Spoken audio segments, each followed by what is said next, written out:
Yuna Nanda is asking, hi Ali, I really love your videos. Thank you.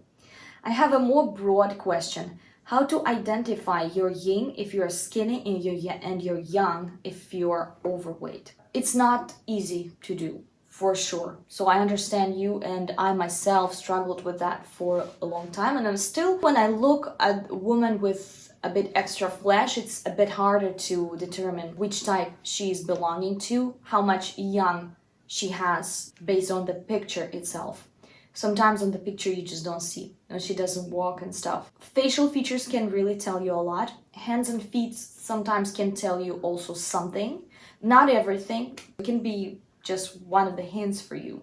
You know, sometimes elongated and long hands can tell us about sharp yang. If the woman is on a taller side, on a bigger side, then dramatic hands, yeah. Or flamboyant naturals, pretty wide hand and long fingers. Then height can tell you something. Then on some pictures you can really see how elongated arms or legs or both, and how to understand that. Also, your eyes have to get used to seeing different types. So unfortunately that is not something like, oh yeah, I know her arms are elongated. Depending on you compare it to what, you know? You always have to compare this to something else in order to understand how short it is or how long that is, right?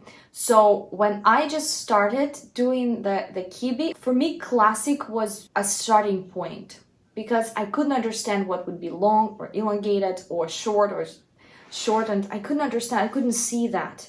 So for me, classic, or what is proportionate and what is not. So I just downloaded loads of pictures of Grace Kelly. And I started looking at her. I started watching movies with Grace Kelly. I started looking at how she looks, and that really showed me that example. And then every time I would place somebody in my head to her, then I could see, oh no, this woman is more elongated. Probably is not the right thing to do, how you do this, but I didn't have any other choice because I didn't see it at the beginning. I looked, but I didn't see that. Only unless you compare something to something, you can evaluate the data. Otherwise, you can't evaluate this. So this is how I was evaluating. Also, I was comparing loads of pictures to Marilyn Monroe because I knew that Marilyn Monroe was very yin. And to me, that was pretty obvious. Yeah, I could see softness in her. In everything that she was, I could see softness. So I could really see angularity and some drama when I placed somebody's picture too close to Marilyn Monroe. But in a correct scale, of course. If the woman is taller than Marilyn, I would place her in a taller position to Marilyn. That also showed me a lot of elongation, a lot of things like that. And also many supermodels are very elongated. So this is another thing of how you can determine that. You can actually remember how elongated their limbs are. This is how you can understand.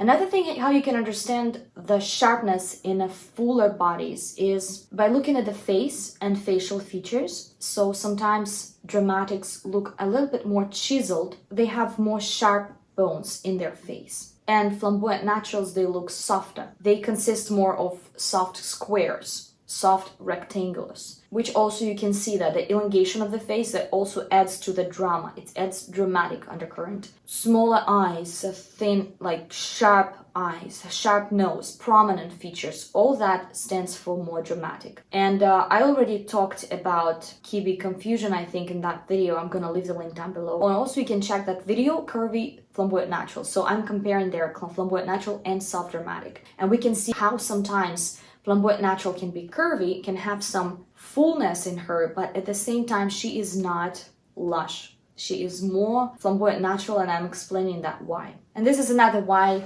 we don't have to just check the figure of a person. Also, I recommend you to watch this video, Overweight for the Body Types. I'm gonna leave the link again on this down below.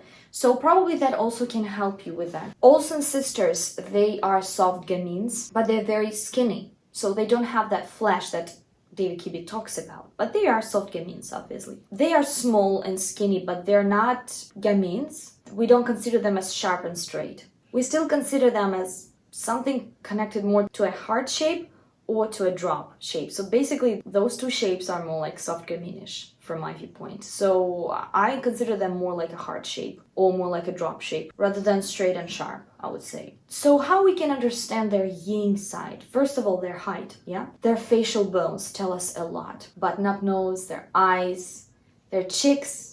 Even though they don't have that extra flesh, they have some width here, that's some of their cheeks. Short facial bones, another thing, not elongated, nothing broad about them. They're not broadly angular.